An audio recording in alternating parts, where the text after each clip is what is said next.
నమస్కారం ఏబి వెంకటేశ్వరరావు గారు. నమస్కారం. ఎలా ఉన్నారు సార్? బాగున్నానండి. ఏంటి సార్ మళ్ళీ ఒక సంచలనం క్రియేట్ చేయబోతున్నట్టున్నారు?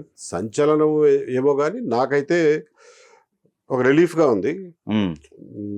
లైఫ్కి ఒక అర్థం దొరికినట్లుగా అనిపిస్తుంది. బట్ చాలా పని ఉంటుంది అనేది కూడా అర్థం అవుతుంది. It's going to make me very busy, but I'm prepared now. కానీ ఇక్కడ మీరు ఆ స్టేట్మెంట్ ఇచ్చిన తర్వాత కొంతమంది అభిప్రాయాలు ఏంటంటే, ఇప్పుడు జేపీ గారిని ఉదాహరణ తీసుకోమని చూస్తున్నారు, లేకపోతే జేడీ గారికి చూస్తున్నారు. సో వీళ్ళందరూ సక్సెస్ ఫైనల్గా ఏంది రిజల్ట్ అనేది అర్థమవుతుంది. రైట్. మరి ఈయన ప్రయాణం ఏంటి? ప్రతిసారి జేపీ గారిని జేడీ గారిని ఉదాహరణ తీసుకొచ్చి అనుమానాలు వ్యక్తం చేయడం అనేది సరే, అది జనరల్గా ఈజీగా వచ్చేసే అభిప్రాయం అనుకోండి. నేను దాన్ని ఛాలెంజ్ ఎలా చేయబోతున్నానంటే, జేపీ గారు జేడీ గారు వాళ్ళ ప్రయత్నం వాళ్ళు చేశారు. వాళ్ళని తప్పు పట్టగలమా? ప్రయత్నం చేయడాన్ని తప్పు పట్టకూడదు కదా మనం.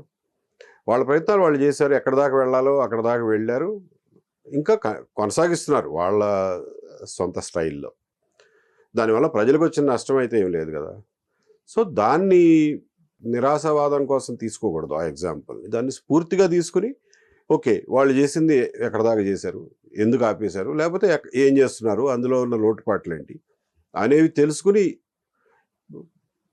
ఇంకా ముందుకు ఎలా పోవాలి, దీన్ని సక్సెస్ఫుల్గా ఎలా ముందుకు తీసుకెళ్ళాలి అనే దాని గురించి ఆలోచించాలి తప్ప, సో జేపీ గారు వచ్చారు ఆగిపోయారు, జేడీ గారు వచ్చారు ఆగిపోయినట్లున్నారు అని అనుకుని మనం ఏం ప్రయత్నమే చేయకుండా ఉండలేం కదా. అంటే that is how I take it. అంటే మేజర్గా ఇక్కడ ఏంటంటే విలువల కన్నా డబ్బుతో ముడిపడింది రాజకీయం అనేది. I don't agree. I completely disagree with this. Okay. డబ్బుతో రాజకీయాన్ని ముడిపెట్టడం అనేది మనం నేర్పించాం. ఓకే. విలువలు లేని రాజకీయాలు మనం నేర్పించాం. మనం నేర్పించి వాళ్ళు ఎవరిని బ్లేమ్ చేస్తున్నాం? ప్రజలను ఎట్లా బ్లేమ్ చేస్తారు మీరు? ప్రజలు తప్పుడాళ్ళు అయితే అసలు మీకు ఎందుకండి? ఇంకా ఏ రాజకీయం మట్టుకు ఎందుకు? ప్రజల మీద నమ్మకం లేని వాళ్ళు, ప్రజల విజ్ఞత మీద నమ్మకం లేని వాళ్ళు రాజకీయాలు చేయడం అది అనైతికం అవుతుంది. ప్రజలను మనం ఖచ్చితంగా వాళ్ళని పాజిటివ్గా ట్రీట్ చేయాలి, అంతే తప్ప ప్రజలంతా దుర్మార్గులు అయితే నీకెందుకు రాజకీయం? Okay. So that's how I take it. I take a very positive view on people in general. So అంటే బేసిక్గా ఈ కార్యాచరణ అంటే ఇంత స్ట్రాంగ్గా చెప్తున్నారు, బట్ దీని వెనక ఎవరినన్నా అంటే ఒక మొత్తం క్రియేట్ చేసుకున్నారా, ఒక సామ్రాజ్యాన్ని క్రియేట్ చేసుకున్నారా? లేకపోతే నాకేం సామ్రాజ్యం లేదు. I don't have an army, I don't have money, but I have immense faith in the people. ప్రజల మీద నాకు పూర్తి నమ్మకం ఉంది. వాళ్ళకి కావాల్సినటువంటి రాజకీయాలను వాళ్ళు తయారు చేసుకోగలరు. దానికి ఆ డైరెక్షన్లో నేను ముందుకు వచ్చాను. నాతో పాటు ఇంకో 100 మంది రావచ్చు, 1000 మంది రావచ్చు.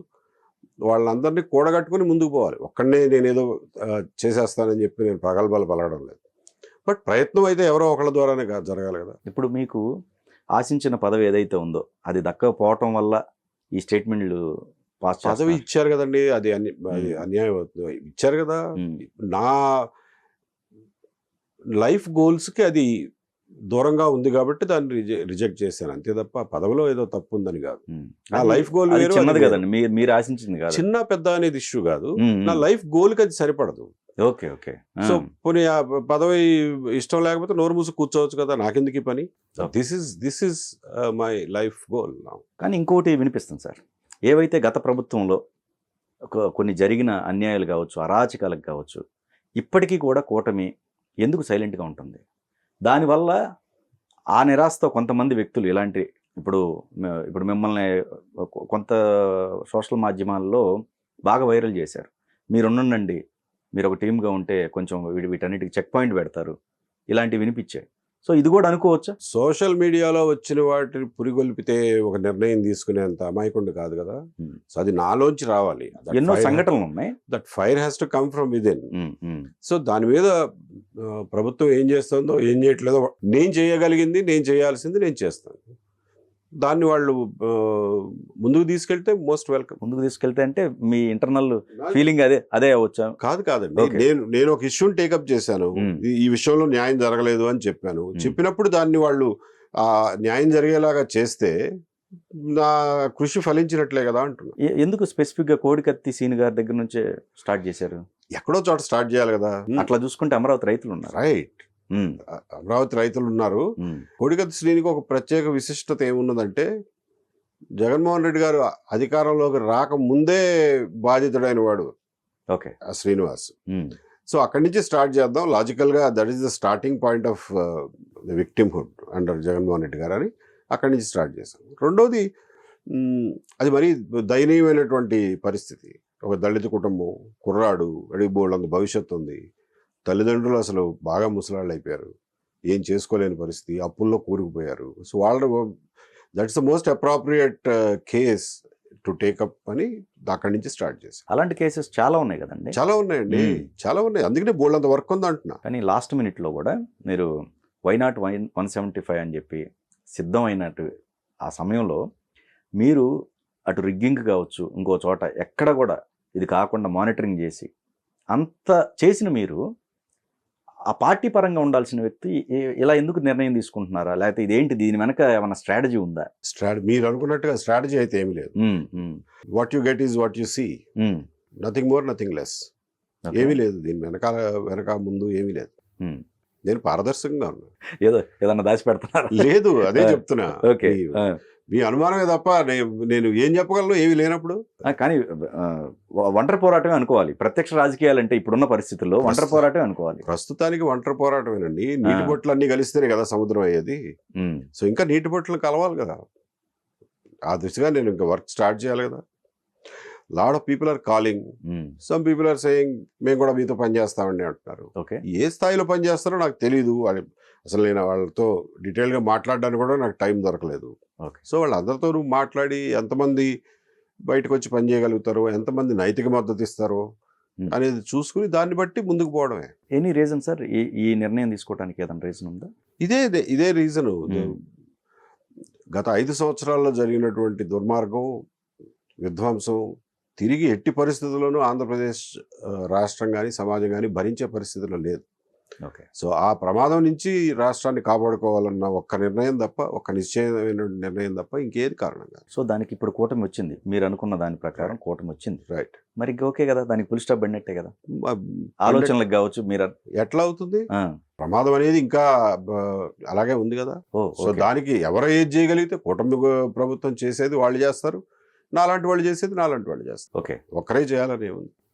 ఇట్లా అనుకుంటే ఇంకా వేరియస్ పొలిటికల్ పార్టీస్ ఉన్నాయి, కాంగ్రెస్ పార్టీ ఉంది, కమ్యూనిస్ట్ పార్టీలు ఉన్నాయి, వాళ్ళందరూ కూడా వాళ్ళు చేయగలిగింది వాళ్ళు చేస్తున్నారు కదా. సో అంత మాత్రం చేత ఇంకెవరో చేయకూడదని ఏం లేదుగా. దేవుడు రథాన్ని ఎంతమంది లాగితే తప్పేంటి, రథం కదలాలి కానీ. ఓకే, అంటే పరోక్ష పోరాటం అనుకోవచ్చు మీది. పరోక్షమే కాదండి, ప్రత్యక్ష పోరాటమే. ప్రత్యక్షం అంటే అదేలేండి, ప్రత్యక్ష పోరాటమే. మీది ప్రత్యక్షంగా ఉండొచ్చు కానీ పరోక్షంగా డ్రైవ్ మాత్రం వేరే రకంగా ఉండొచ్చు అనుకోవచ్చు, అంతేనా? ఇంకా వేరే రకం ఏముంది, ఇంకొక రకం ఏమి ప్రీవియస్ అరాచకాలు కావచ్చు, లేకపోతే ఇంకోటి. ఎగ్జాక్ట్లీ, వాటిల్లో బాధితులకి పూర్తి న్యాయం జరగాల్సినటువంటి అవసరం ఉంది. ఎగ్జాక్ట్ అదే అరాచకాలు చేసిన వాళ్ళకి శిక్ష పడాల్సిన అవసరం ఉంది. ఓకే, వాళ్ళని రికార్డు మీద తీసుకొచ్చి శిక్ష పడాల్సిన అవసరం ఉంది. జగన్మోహన్ రెడ్డి గారి రాజకీయ శైలి కానివ్వండి, ఆయన చేసిన పనులు కానివ్వండి, ఆయన ఆలోచన విధానం కానివ్వండి, వాటిని ప్రజలకు విశదీకరించాల్సినటువంటి అవసరం ఉంది. వాళ్ళ పార్టీలో కూడా చాలా మంది కొంచెం విఘ్నత కలిగిన వాళ్ళు ఉంటారు కదా. I will appeal to them, move away from this monster అని. సో వేరియస్ లెవెల్స్లో నేను దాని మీద పనిచేయాల్సి ఉంటుంది. డెఫినెట్గా అండి, ఊరికే ఒక మాట చెప్పడంతో అవ్వదు కదా. Okay okay, it has to be backed up by action. అంటే ప్రజలు తీర్పిచ్చారు వాస్తవానికి. ఇప్పుడు అసలు ప్రతిపక్ష హోదా కూడా లేదు, ప్రజలు తీర్పిచ్చారు. రైట్. కానీ మీరు చెప్పేది అంటే కంప్లీట్గా రాజకీయానికి సంబంధించిన ఉండకూడదు అనేది. ఎగ్జాక్ట్లీ మీరు చెప్పేది, మీ వెర్షన్ అయితే అది. They are unfit to be in democratic politics. అవును, ప్రీవియస్ కేసెస్ ఏవైతే ఉన్నాయో అవి క్లియర్ అయి ఒక కొలిక్కి వస్తే ఖచ్చితంగా ఆ దిశగా ఇంకా అతను డిస్క్వాలిఫై అవుతారుగా. ఇప్పుడు ఆయన డిస్క్వాలిఫై చేయడం ద్వారా రాజకీయాల్లోంచి విరమింపు చేయడం ఒక పద్ధతి. అది ఒక పక్కన నడుస్తూనే ఉంటుంది. కోర్టులు అది ఎక్కడెక్కడ పెండింగ్ ఉన్నాయో, ఆ పిటిషన్లు అన్నీ ఎక్కడెక్కడ పెండింగ్ ఉన్నాయో వాటన్నిటిని కొంచెం మూవ్ చేయాల్సిన అవసరం ఉంది. దానికి కూడా ఎవరో ఒకళ్ళు పూనుకోవాలి. వాటంతటా అవి మూవ్ అయ్యేటట్లు ఏం కనపడ్డంలా. ఇంకా సిబిఐ దాన్ని పుష్ చేయడం లేదు, ఇంకెవరో పుష్ చేయడం లేదు.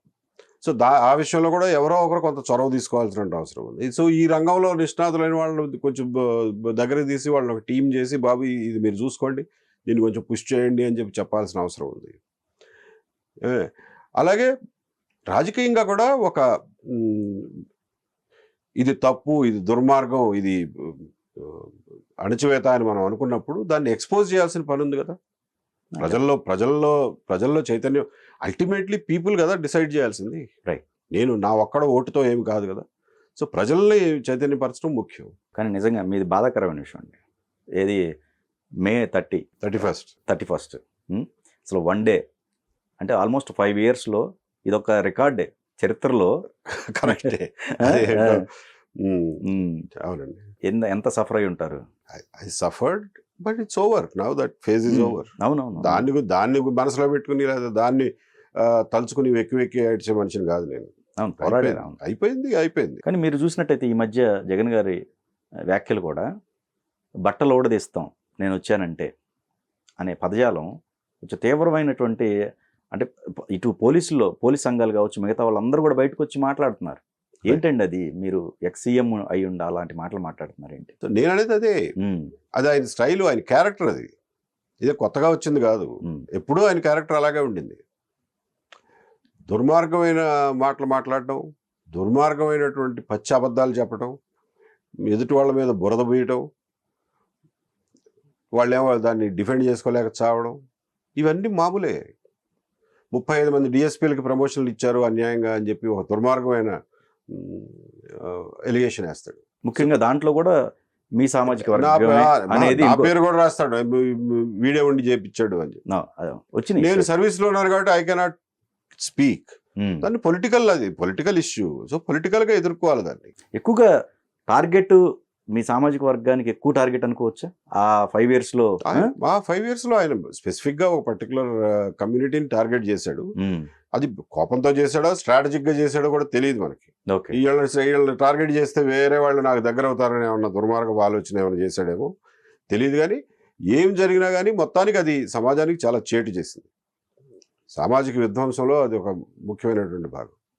అది అలా ఎప్పుడు జరగకూడదు కదా. ఇక్కడ ఇంకోటి సార్, ఇప్పుడు మీరన్న ఫస్ట్ ఫేజ్లో మీరు ఒక మాట చెప్పారు. దాని ప్రకారం చూస్తే కొన్ని 1 by 1 చేసుకుంటూ వస్తున్నారు. అప్పుడు జరిగిన వాటికి రైట్ 1 by 1 జరుపుకుంటూ వస్తున్నాయి. రైట్ అంటే పూర్తిగా అంటే ఇంకా ఉన్నాయి, టైం ఉంది, ఒక 4 yearsకి సంబంధించిన టైం ఉంది. రైట్. అప్పటి వరకు ఆగలేకపోతున్నారు వీళ్ళు. లేకపోతే మీకు 4 years తర్వాత మీ సిచ్యువేషన్ మీ చేతుల్లో ఉండదండి. ఓకే. సో తప్పే ఉంది. నేను అనేది అదే, 4 సంవత్సరాల తర్వాత దేవుడి రథం కదులుతుంది అని అనుకునే బదులు ఇప్పటి నుంచే తలా ఒక చేద్దాం. తొందరగా కదిలిస్తే తప్పే ఉంది. ఓకే. ఎవరికి ఇబ్బంది ఉంది? కానీ కార్యకర్తల్లో కూడా మీరు ఇప్పుడు ఓకే, మీరు ఇండైరెక్ట్ సెన్స్లో ఏదైతే చెప్పాలని అర్థం అవుతుంది, నో డౌట్. అర్థం చేసుకునే వాళ్ళు అర్థం చేసుకుంటారు. ఓకే. అయితే ఇక్కడ కార్యకర్తల్లో కూడా ఇప్పుడు ఎవరైతే ప్రీవియస్ చేశారో వాళ్ళందరూ కూడా పార్టీలోకి ఎంటర్ అవుతున్నారు. ఇప్పుడు కూటమి ఉండటం వల్ల ఏంటంటే రకరకాల డోర్స్. ఇంతకుముందు సింగిల్ డోర్ ఉంది అనుకున్నాం అండి టీడీపీ అనేది. ఇప్పుడు జనసేన అనే ఒక డోర్ ఉంది, బీజేపీ అనే ఒక డోర్ ఉంది. సో అక్కడ డోర్ ఓపెన్ కాకపోతే ఇక్కడ నుంచి ఆ సోర్స్లోకి ఎంటర్ అవుతున్నారు. వాళ్ళని కట్టడి చేయగలుగుతామంటే చేయలేము, కూటమిలో ఉంది కదా. రైట్. సో ఇవి కూడా ఒక రకంగా నిరుత్సాహం. రైట్. దానికి ఎట్లా అంటే సొల్యూషన్? అలాంటి వాళ్ళు ఉన్నాం కదా, వదిలిపెట్టకుండా పోరాటమే. ఆ రోజు తప్పు చేసిన వాళ్ళని వాళ్ళు ఏ పార్టీలో ఉన్నా సరే వాళ్ళని రికార్డు మీద తీసుకురావాలి, చట్టం ముందు నిలబెట్టాలి. వాళ్ళకేమైనా ఇబ్బందులు ఉండొచ్చు, నాలాంటి వాడికి ఏమి ఇబ్బంది? కానీ అల్టిమేట్గా డబ్బే కదండి నడిపిస్తుంది. డబ్బే ఇదన్నిటికీ నడిపించేది అదే కదా. డబ్బే నడిపిస్తోంది మొత్తం అన్నప్పుడు ప్రజలు ఎట్టుపోవాలండి.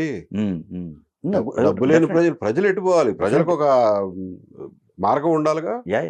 So they need an alternative. మీరు చెప్పింది నిజమే. అయితే డబ్బే కనుక పార్టీలందరినీ రాజకీయాలని నడిపిస్తూ ఉంటే ప్రజలకంటూ వాళ్ళకు ఒక రాజకీయం ఉండాలిగా. రైట్.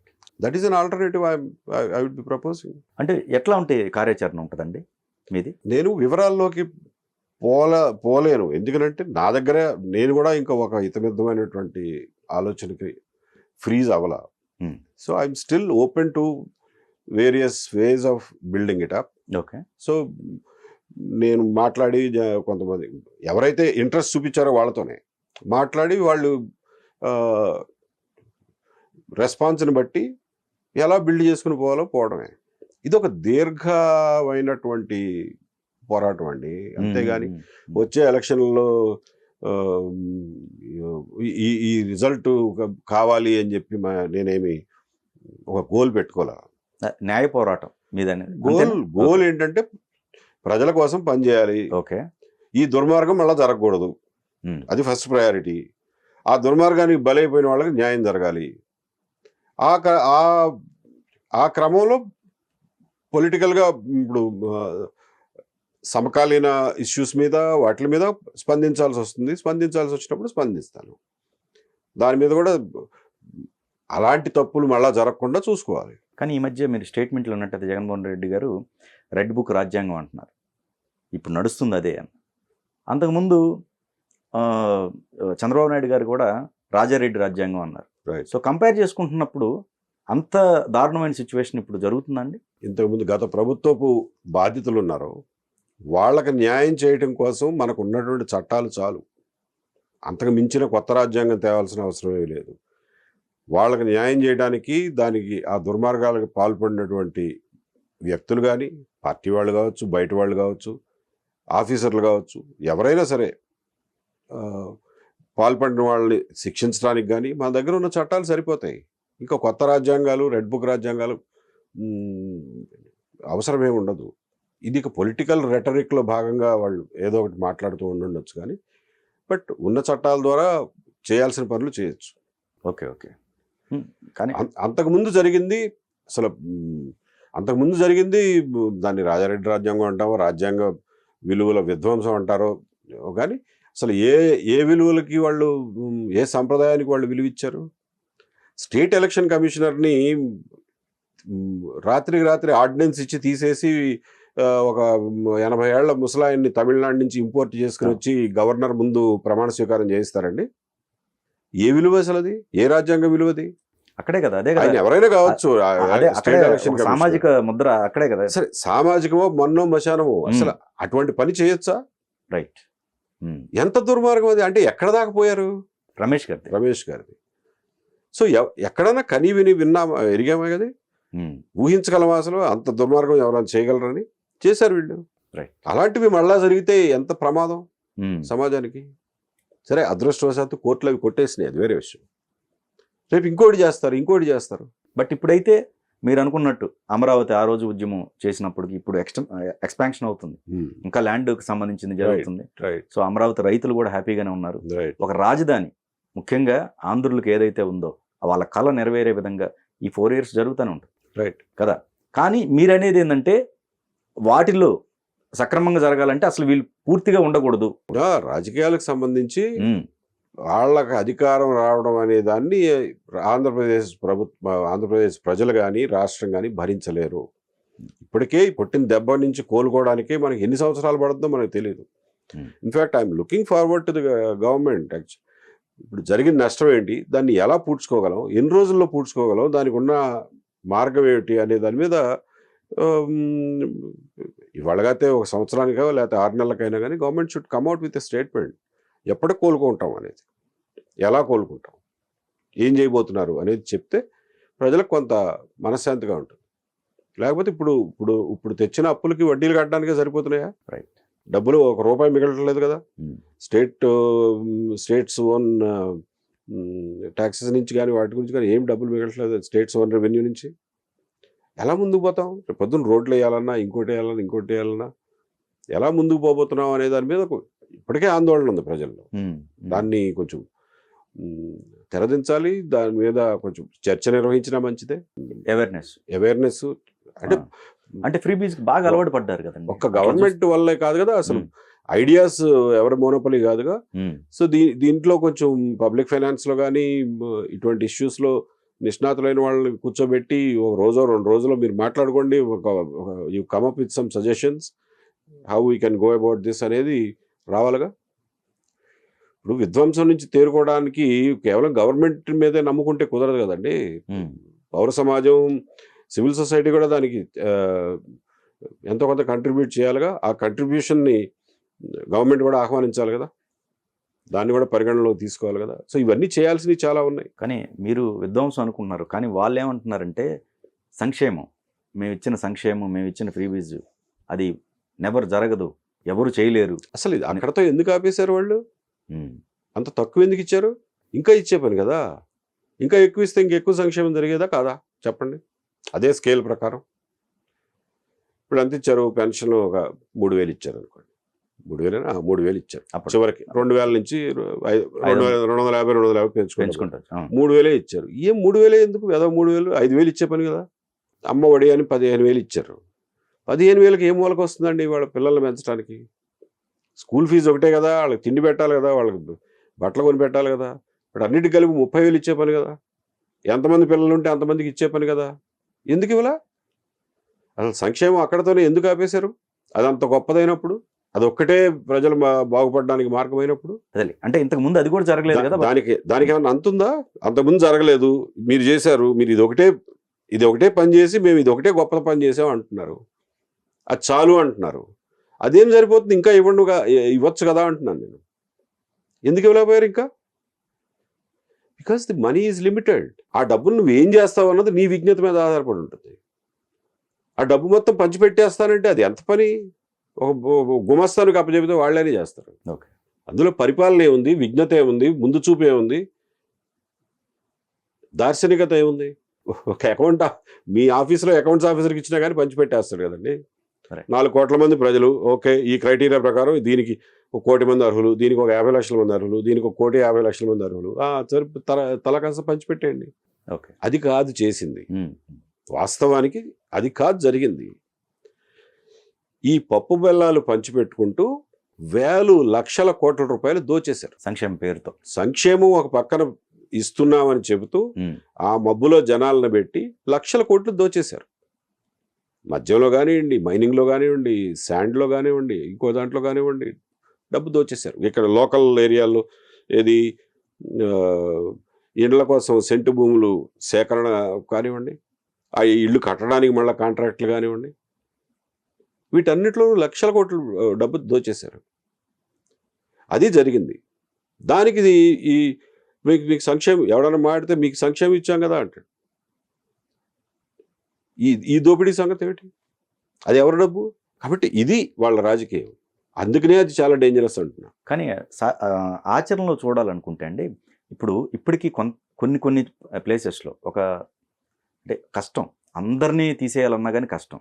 ఇప్పుడు ఒక 30% 40% చూసుకుంటే మనకి వాళ్ళకి సంబంధించిన వాళ్ళు ఉన్నారు కొన్ని ప్లేసెస్లో ఇప్పటికి స్టిల్ అనేది వీళ్ళల్లో. ఇప్పుడు ప్రజలేనండి, వాళ్ళకి సంబంధించిన వాళ్ళు, వీళ్ళకి సంబంధించిన వాళ్ళు, మనం ఏం చేస్తాం? ఆఫీసర్లే. అవును, అని వాడిని సరిగ్గా రూల్ ప్రకారం పని చేయించితే చాలు కదా. వాడు ఎవడి తరఫున వాడైతే మనకేమి? పని జరగాలి కదా ముందు. రైట్, అది చేయించుకోగలగాలి కదా ప్రభుత్వాలు. పని సరిగ్గా చేయించుకోగలగాలి కదా. వాడు గతంలో పలానా వాళ్ళ వ్యక్తి వీళ్ళ వ్యక్తి అనే బదులు నిజంగా గతంలో ఏదైనా తప్పులు చేస్తే అసలు ఇప్పుడే నిలదీయండి. దాని మీద మీరు ఎంక్వైరీ చేసి అతన్ని ఎక్స్ప్లెనేషన్ అడుగుతారో, ఇంకోటి చేస్తారో చేయండి, దాంట్లో పెట్టండి. అవి కూడా జరిగాయి, కొంతమంది పైన వేటు పడింది. రైట్ చూడండి, ఇంకా అసంతృప్తి ఎందుకు వస్తుంది అనేది దాన్ని అంటే ఐ డోంట్ నో అడ్మినిస్ట్రేషన్లో మరి ఏమి లోపాలు ఉన్నాయో, వాళ్ళకి ఏం పరిమితులు ఉన్నాయో నాకు తెలియదు. ఓకే, ఎందుకు చేయలేకపోతున్నారో తెలియదు. ఏదో దాస్తున్నారు మీరు. No nothing. ఓకే, నేననేది ప్రజల్లో రకరకాల వాళ్ళు ఉంటారండి. అందులో ఒక పార్టీని సమర్థించే వాళ్ళు ఉంటారు, ఇంకో పార్టీని సమర్థించే వాళ్ళు. ఆఫీసర్లు కూడా ప్రాబబ్లీ అలా ఉండొచ్చు. బట్ అంత మాత్రం చేత వాళ్ళు పని చేయకుండా ఎవడు ఆపలేదు కదా. సరిగ్గా పని చేయించడం అనేది పరిపాలన కదా. వాళ్ళు నిజంగానే వేరే ఉద్దేశాలు పెట్టుకుని ఇప్పుడు సరిగ్గా పని చేయకపోతే చెవులు మెలేసి పని చేయించాలి కదా. ఎక్కడికి పోతారు? పని చేయక ఏం చేస్తారు? సో అంటే ఒకటండి, ఇక్కడ కంప్లీట్గా కక్షపూరితంగా రాజకీయాలు చేసుకుంటూ వెళ్తూ ఉండటం ఉంటే, ఇప్పుడు ఆల్రెడీ డ్యామేజ్ అయింది ఏదైతే ఉందో, డ్యామేజ్ అయిన దాన్ని ఒక పక్కన రికవరీ చేసుకుంటూ వీటికి చెక్ పెట్టుకుంటూ వెళ్ళాలి. ఇది చంద్రబాబు నాయుడు గారికి ఒక రకంగా సవాల్తో కూడుకుంది. సో కానీ ఎవరైతే నెక్స్ట్ లీడరు కానీ కింద స్థాయిలో వాళ్ళు అది గమనించరు. సో పైగా ఈ కూటమి వల్ల ఇంకా ఇవి చెలరేగుతున్నాయి అనుకోవచ్చా? ఒక రకమైన ప్రెషర్ వాళ్ళ మీద పడుతుంది అనుకోవచ్చా, లేకపోతే వాళ్ళు మౌనంగా ఉంటున్నారు అనుకోవాలా? ఎవరు? పై స్థాయిలో వాళ్ళు చూసి చూడనట్టుగా. మీరు గతంలో జరిగిన తప్పుల మీద మనం ఖచ్చితంగా యాక్షన్ తీసుకోవాల్సిందే. ఓకే, ఎట్టి పరిస్థితుల్లో దాన్ని ఉపేక్షించడానికి వీల్లేదు. వాళ్ళు ఇప్పుడు ఏ పార్టీలో ఉన్నారా, వాళ్ళు ఇప్పుడు ఏ పదవిలో ఉన్నారా, లేకపోతే వాళ్ళ ఆఫీసర్లు ఏ స్థాయిలో ఉన్నారా అనేది మీకు అనవసరం. ఖచ్చితంగా యాక్షన్ తీసుకోవాల్సిందే. లేకపోతే మళ్ళీ వాళ్ళు చేయకుండా ఉండడానికి ఏమంటుంటుంది? అదొక నార్మ్ అయిపోదు. ఎగ్జాక్ట్లీ, ఉపేక్షించడం దానికి సొల్యూషన్ కాదంట. మీరు లాస్ట్ ఎలక్షన్ జరిగే టైంలో అండి ఆల్మోస్ట్ అందరికి చెప్పారు, కొంతమందికి సమాచారం ప్రకారం, అప్పట్లో సమాచారం ఖచ్చితంగా ప్రభుత్వం మారుతుంది, మీరు అందరూ కూడా మంచి పరిపాలన కోసం మీరు అందరూ కూడా సిద్ధంగా అండి అన్నారు. అంటే ఆ సిద్ధం కాదు, వాళ్ళ సిద్ధం వేరు, రైట్ మీరు పిలుపునిచ్చిన సిద్ధం వేరు. రైట్. అప్పుడు మీకు నమ్మకం కుదిరిందండి? ఎందుకంటే వాళ్ళు చాలా కాన్ఫిడెంట్గా ఉన్నారు కదా 175 అని చెప్పేసి. నేనేదో మాట వరుసగా ఎవరితో ఉన్నా పిచ్చాపాటిగా మాట్లాడి ఉంటాను కాబట్టి, నేను అప్పటికి ఇంకా సర్వీస్లో ఉన్నా కదా, ఎలక్షన్ జరిగే రోజు వరకు నేను సర్వీస్లోనే ఉన్నాను కాబట్టి నేనేమి అధికారికంగా ఏమి చెప్పుండను.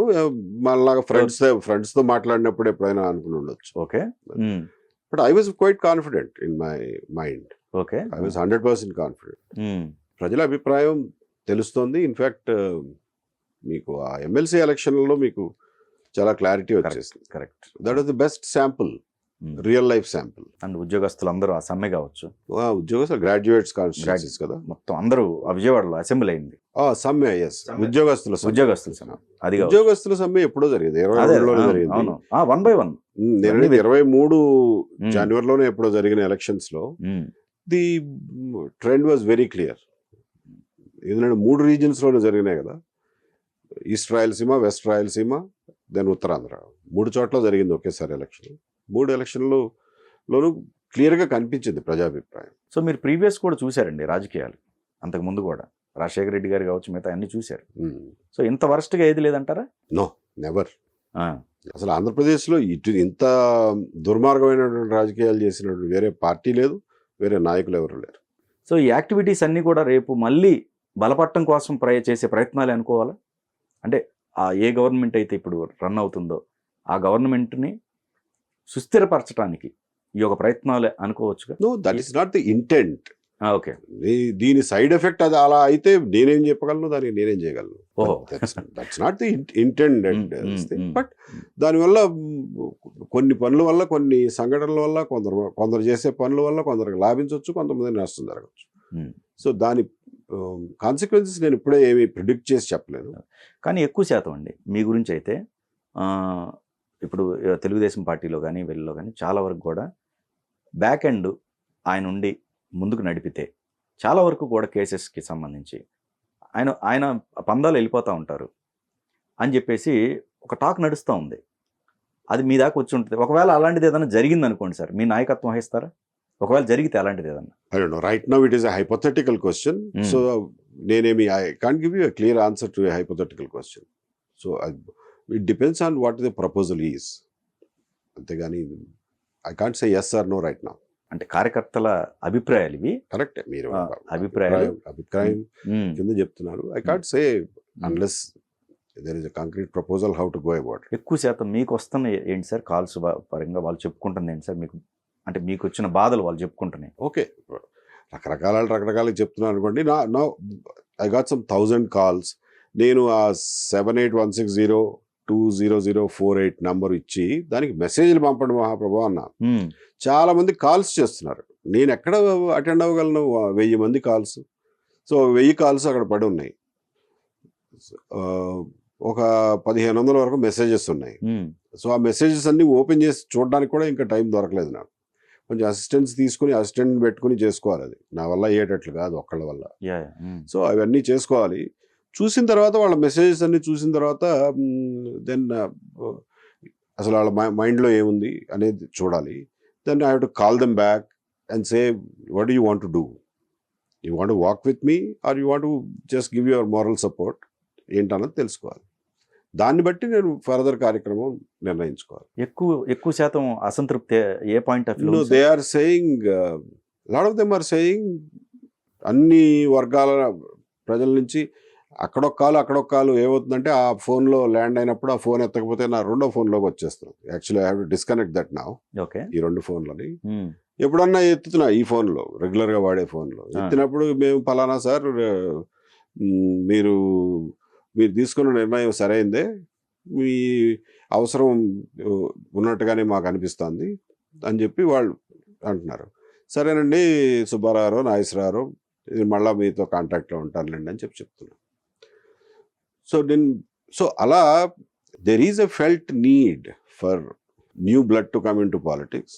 అండ్ సెకండ్లీ కొంతమంది అంటున్నారు అంటే చదువుకున్నాళ్ళు, వాళ్ళు మీలాగా చదువుకున్న వాళ్ళు పాలిటిక్స్లో రావడం మంచిదేలేండి, ప్రతి వాళ్ళు మాట్లాడతారు తప్ప రాజకీయాల గురించి ఎవడో రాడు, వచ్చేవాళ్ళందరూ కాంట్రాక్టర్లు లేకపోతే ఇంకొకళ్ళు ఏదో ఒకటి ఆశించి వచ్చేవాళ్ళు. మీలాంటి వాళ్ళు రావడం మంచిదేనండి. పాలిటిక్స్‌లో కొంచెం ఒక కొత్త ఉత్సాహం వస్తుంది అని చెప్పి అంటున్నారు. సో, ఓవరాల్‌గా నేను ఐఎమ్ ఫీలింగ్ వెరీ ఎంకరేజ్డ్. నాకెక్కడ డిస్కరేజ్‌మెంట్ ఎవరు ఇవ్వల. మీకెందుకండి ఇయన్నీ అనే డిస్కరేజ్‌మెంట్ ఇంతవరకు అయితే ఎక్కడి నుంచి రాలా. సరే సర్కాస్టిక్‌గా మాట్లాడేవాళ్ళు మాట్లాడతారు. కొంతమంది ఈ వెధవ బాట్లు గీట్లు ఉంటాయి. అవతార్లు లేకపోతే పెయిడ్ బ్యాచెస్ ఉంటాయి. పేటీఎం బ్యాచెస్ ఉంటాయి. వాళ్ళకి ఇష్టం వచ్చినట్టు మాడుతూ ఉంటారు, రాస్తూ ఉంటారు. దాన్ని మనం లెక్కలోకి తీసుకోకర్లా. తన పేరు చెప్పి తన ఐడెంటిటీతో ఎవడన్నా పోస్ట్ పెట్టినా మాట్లాడినా దానికి మనం విలువ ఇవ్వచ్చు. అంతేగాని అనానిమస్గా ఏదో పిచ్చి పోస్టులు రాసేవాడిని మనం ఎందుకు పట్టించుకోవాలి. ఓవరాల్గా నేను I'm finding lot of encouragement వాళ్ళకి. ఓకే. ఇవాళ ఈ సీన్ కలిసినప్పుడు ఏంటి సార్ స్టేటస్ అసలు సీన్కి? తన పరిస్థితి దయనీయములండి. అది అదే అతను బయటపడైపోతే that entire family will be finished. బోళ్ళ తప్పు ఉంది. ఆ అప్పులోంచి బయటపడే మార్గమే లేదు వాళ్ళకి. ఇవాళ కూడా పూటకి వెతుక్కోవాల్సిన పని. వెచ్చాలు తెచ్చుకోవాలంటే డబ్బులు ఉండవు.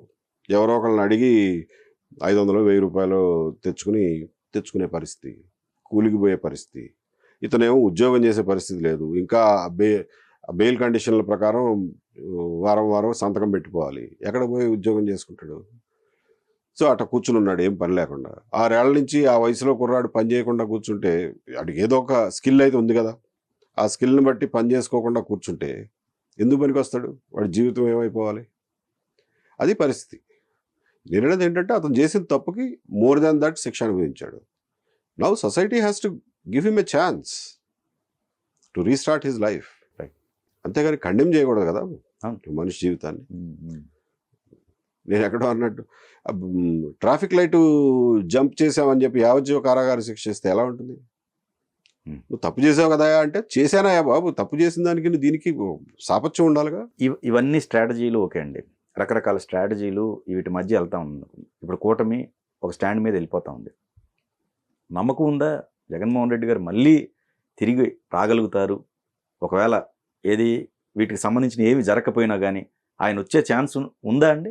ప్రజలు ఆ భావంతో ఉన్నారా? తెలియదు. నేనేమి సర్వే చేయలేదు. నేనేమి సర్వే చేసి చెప్పడం లేదు. నేనేమి ఉందో లేదో అని చెప్పడానికి నా దగ్గర ఏమి సమాచారం లేదు.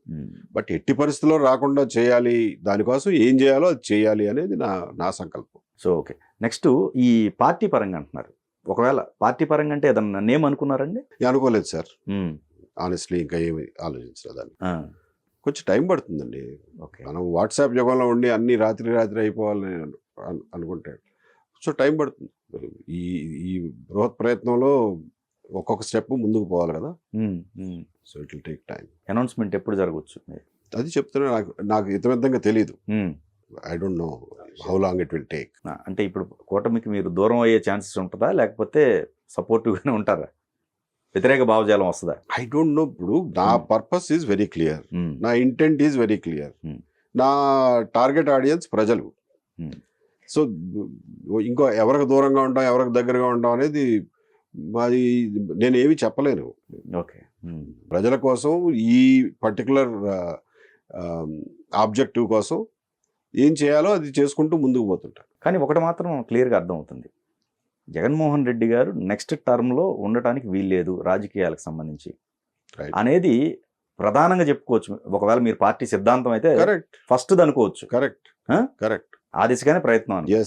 సుమారుగా అవినీతి పరంగా చూసుకున్నట్టయితే ఎంత జరిగి ఉండొచ్చు సార్ అవినీతి? నేను ఖచ్చితంగా లెక్కేసి చెప్పలేను కానీ, బట్ అన్నీ లెక్కేస్తే నాట్ లెస్ దాన్ 1,00,000 crores, 1,00,000 కోట్లు వరకు ఖచ్చితంగా అవినీతి జరిగింది. 1,00,000 కోట్లు. ఎస్. కానీ ఇక్కడ కొన్ని ఆధారాలు మనకు కొన్ని బయటపడినప్పుడు, ఇప్పుడు ద్వారంపూడి చంద్రశేఖర్ రెడ్డి గారిది కావచ్చు, లేకపోతే పెద్దిరెడ్డి గారిది కావచ్చు, రైట్, ఇట్లా 1 by 1 వస్తున్నప్పటికి కూడా వాళ్ళ మీద చర్యలు తీసుకోవట్లేదు అనేది కూడా ఒక రీజన్ మిమ్మల్ని వెంటాడుతుందంటే అనుకోవచ్చా? These are all aspects I will be touching from in the future. ఉండొచ్చా ఇవి కూడా? ఇవన్నీ నా ఎజెండాలో ఉంటాయి. ఖచ్చితంగా వాటి మీద కూడా వర్క్ చేస్తాం. 1 by 1 ఉన్నాయి. లిక్కర్కి సంబంధించినవి ఉన్నాయి, లేకపోతే లిక్కర్ చేస్తున్నారు కదా, దాన్ని అది ఎక్కడ దాకా వస్తుందో చూడాలి. చేయకుండా ఆపేసినవి లేకపోతే మధ్యలో వదిలేసిన వాటిని ఖచ్చితంగా మళ్ళీ టేకప్ చేయాల్సిన అవసరం. మైండ్స్కి సంబంధించి కావచ్చు. ఎస్. సో మెయిన్ అక్రమాలపైనే ఉన్నారు. ఆ లిస్ట్ అవుతే వాటిని నియంత్రిస్తే ఆల్మోస్ట్ కరెక్టే. వాటిని నియంత్రించకపోతే ఏమి మెసేజ్ పంపిస్తున్నాం first of all. Okay okay. రెండోది వాటిని నియంత్రించకపోతే మళ్ళా జరగకుండా ఉంటుంది అని ఎలా నమ్మకం చెప్పగలం? వాటిని నియంత్రించకపోతే ప్రజలకు ఏం సందేశం ఇస్తున్నాం? కరెక్ట్. ప్రజలు వాళ్ళ అభిప్రాయాలు ఎలా మార్చుకుంటారు జగన్మోహన్ రెడ్డి గారి పట్ల? అదేలేండి, ఆ డబ్బు ప్రభావం ఉంటుంది. Yes. So anyway, thank you so much sir. Thank you. Thank you. Thank you.